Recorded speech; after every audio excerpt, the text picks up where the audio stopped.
Nggak piringan cakram udah bekas kemakan. Kalau piringan cakram bekas kemakan kan berarti pernah telat ganti kampas rem. Nah, aman. Terus body center nggak? Body center apa enggak, terus biasanya buangkan.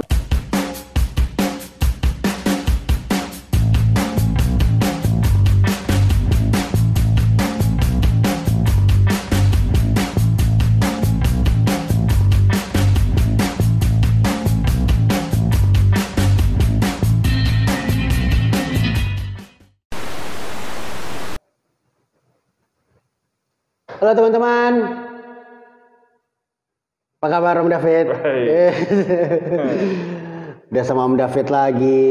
Sehat kan Om David ya? Sehat. Om David, tadi gua di awal udah bilang sama teman-teman kalau kita mau kasih tips-tips buat teman-teman yang mau beli Vespa tapi second. Tips gitu. Beli Vespa second. Tips buat beli Vespa second, gitu. Ya. Kalau gue sih diawali dengan gue sukanya tipe apa. Betul, harus tahu dulu mau pilih Vespa kan banyak tipenya nih Om Aldi. Kita harus tahu dulu yang lu incer apa gitu kan? Ya kayak gitu. Habis itu pastinya habis bisa sesuaikan budget lah. Iya, pasti. Ntar ngincernya ya banyak ngincer sprint. Iya, jangan budget apa? Ya bukannya merendahkan, tapi kan kalau pastinya teman-teman juga udah tahu kalau Vespa LX atau S itu kan sama, terus dibandinginnya sama Sprint sama Primavera pastinya lebih murah. Kalau lebih LX murah, bukan berarti murahan. Lebih murah gitu. Nah, jadi jangan terusnya budgetnya Vespa LX atau S pengennya tapi Vespa Sprint sama Primavera. Nggak ketemu ntar. Gitu. Oke, berarti tentuin dulu tipe Vespanya yang disesuaikan dengan budget. Ya. Pertama itu ya. Ya.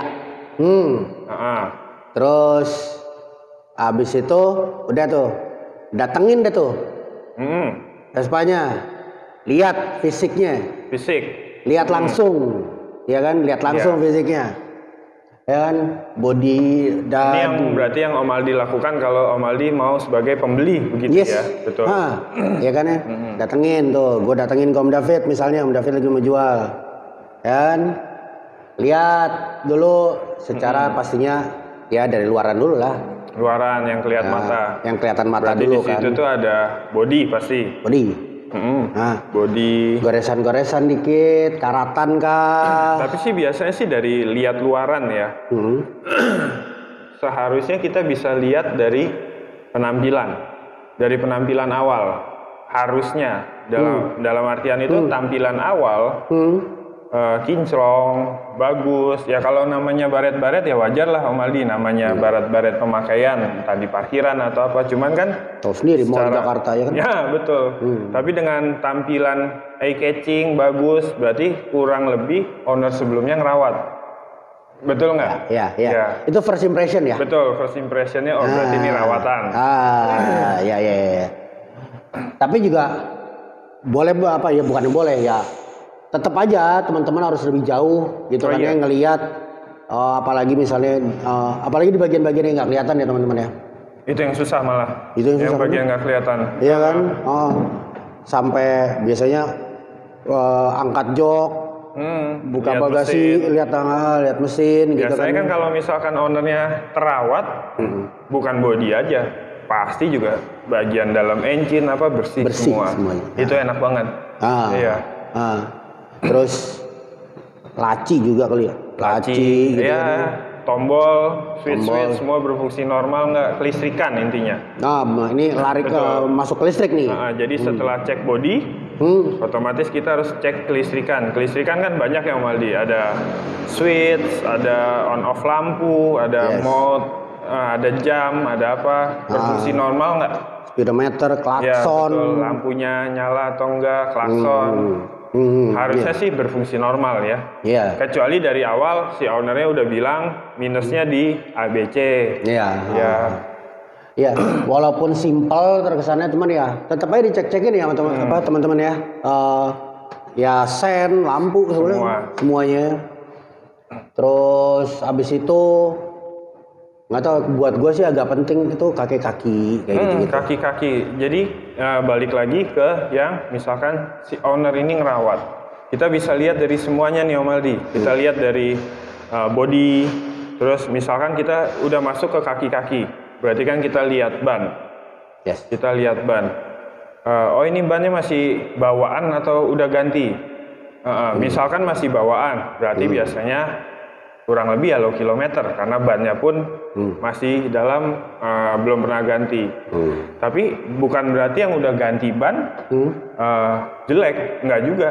Berarti kan si orangnya ngerawat ketimbang kita datang mau beli Vespa yang ban udah botak, atau enggak piringan cakram udah bekas kemakan. Kalau piringan cakram bekas kemakan kan berarti pernah telat ganti kampas rem. Kurang lebih kan gitu. Iya. Lebih bagus yang sebelum itu semua si ownernya udah ganti, jadi tuh ya balik lagi ke ownernya itu lebih aware ke Vespanya. Berarti untuk di Om Aldi beli lebih enak biasanya kalau dengan owner yang aware. Om David, gue juga beberapa kali ngeliat tuh ada Vespa yang ban depannya itu kayak botaknya nggak rata, kayak botak sebelah. Botak sebelah. Itu, nah itu yang kayak gitu-gitu itu layak dipertimbangkan nggak sih Om David kayak gitu-gitu tuh? Sebenarnya sih di Vespa itu kan karena shocknya tunggal ya. Ya. Shocknya satu sebelah kiri. Ya kalau misalkan nggak terlalu parah, ujungnya pasti begitu. Ya sebenarnya nggak masalah itu kalau perbaikinya mungkin tinggal kita ganti shock atau lahar-lahar di bagian roda depan. Ya kalau budget tergantung Vespanya ya.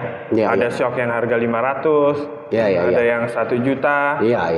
Lahar-lahar sih kurang lebih untuk lahar roda depan itu kurang lebih 300 ribuan. Gue juga baru inget nih baru kepikiran nih. Berarti teman-teman juga di dalam membeli Vespa yang second itu juga harus perhatiin kayak misalnya ini pernah crash apa enggak kayak gitu-gitu kan ya. Ya di luar dari tadi cuman goresan-goresan kecil ya. Iya, betul. Di luar dari tadi cuman goresan-goresan kecil gitu, tapi biasanya kan kalau pernah crash itu kan ada mungkin warnanya berbeda sedikit. Makanya gitu. Kan si pembeli ini pasti tanyain aja ke owner sebelumnya. Pernah crash enggak? Ya kalau crash sama baret atau jatuh nggak sengaja kan beda. Kalau cuma jatuh-jatuh aja sih bisa diperbaikin lah. Cuma kalau crash yang sampai parah itu yang ngadu. Iya itu yang bahaya karena kan bisa sampai kemana-mana. Berarti jangan lupa mungkin dengan itu salah satu caranya di test ride juga. Di test ride coba aja. Test ride kalau misalkan enak ya aman. Terus body center nggak? Body center apa enggak, terus biasanya buang kanan buang kiri nggak, itu biasanya komstir tuh ya kena ya. Betul. Nah ya berarti intinya selain bisa beli Vespanya, siapin juga budget dana cadangan untuk ya pasti kita beli Vespa second, namanya second pasti ada beberapa part atau beberapa bagian yang kita harus servis atau harus perbaiki. Iya. Ya kalau dapat mahal tinggal pakai itu juga enak. Tinggal keluar budget untuk servis saja. Iya.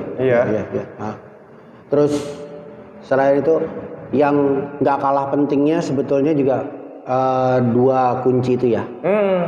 2 kunci betul. Ya. Master key dan kunci cadangannya. Kalau bisa sih dapat 1 kunci ya, kalau yang master key ya nggak apa-apa karena kan itu master key itu yang coklat ya? Yang coklat. Ya sebenarnya kalau intinya kalau kayak di mana-mana lah jual beli mobil apa segala macam biasanya kan mereka nonjolin service record. Yes. Entah di dealer resmi atau di mana yang ada recordnya. Jadi calon owner baru ini bisa lihat, misalkan Om Aldi jual LX-nya ke saya bisa lihat bagaimana cara Om Aldi ngerawat. Di tiap berapa bulan Om Aldi servis, part apa aja yang udah Om Aldi ganti. Ya itu terkadang-kadang kalau teman-teman juga bergabung di komunitas terusnya beli sama teman, beli sama saudara itu sebetulnya bisa dibilang ya relatif aman ya, karena betul. tahu kan ya, tahu karakter pakainya gimana, si owner ngerawatnya gimana. Iya. Nah. Ya kalau gampangnya sih Om Aldi, misalkan ketemu penjual, coba aja diajak ke bengkel rekanan Om Aldi lah, maksudnya bengkel yang Om Aldi terpercaya, entah untuk servis, entah untuk apa, untuk sedikit ngeliat, tanya aja ke mekaniknya, ini motor overall layak nggak gue beli. Nah, kalau mekaniknya bilang, oh ini mesin masih bagus nih, ini paling cuma lecet-lecet dikit ya, aman. Semestinya juga buat si penjualnya, kalau dia juga ngerawat motornya, dia nggak perlu khawatir apa-apa ya, bawa aja ya. Dia kan dia nggak takut. Tinggal waktunya aja, bisa nggak si ownernya nemenin. Iya. Terus pastinya nggak lupa pajak-pajak ya, administrasi. Surat, iya betul. Ya. Itu kalau ada yang nggak lengkap, ada yang akur nggak STNK sama BPKB-nya. Itu kalau ada yang miss berarti bisa ada sesuatu buat ruang nego kali ya, Om David ya. Betul ya. Tinggal negosiasi dari penjual dan pembeli aja. Cuman sebagai pembeli sih jangan buru-buru amat juga. Oh, gue mau ini, gue udah suka sama ini, langsung diambil ya, jangan juga.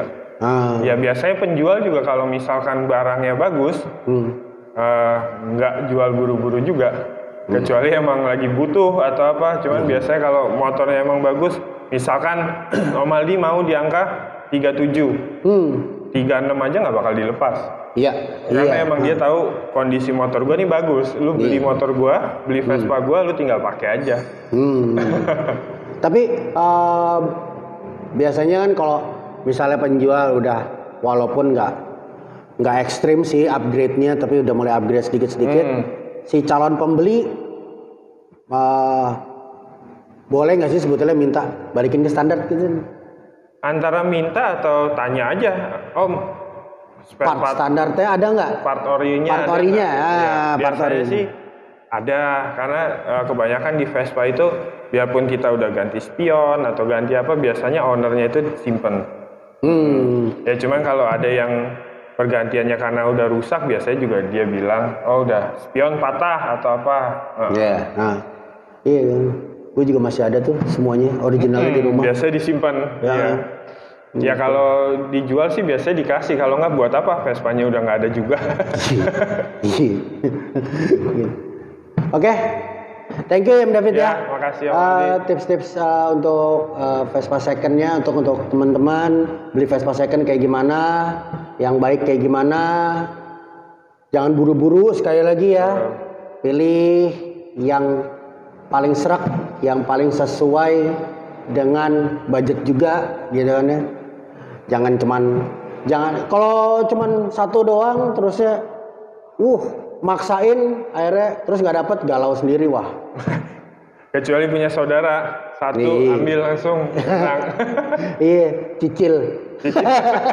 Lebih enak. Oke, sekian tips-tips dari kita tadi. Saya Aldi Mokita, Om David, sign out.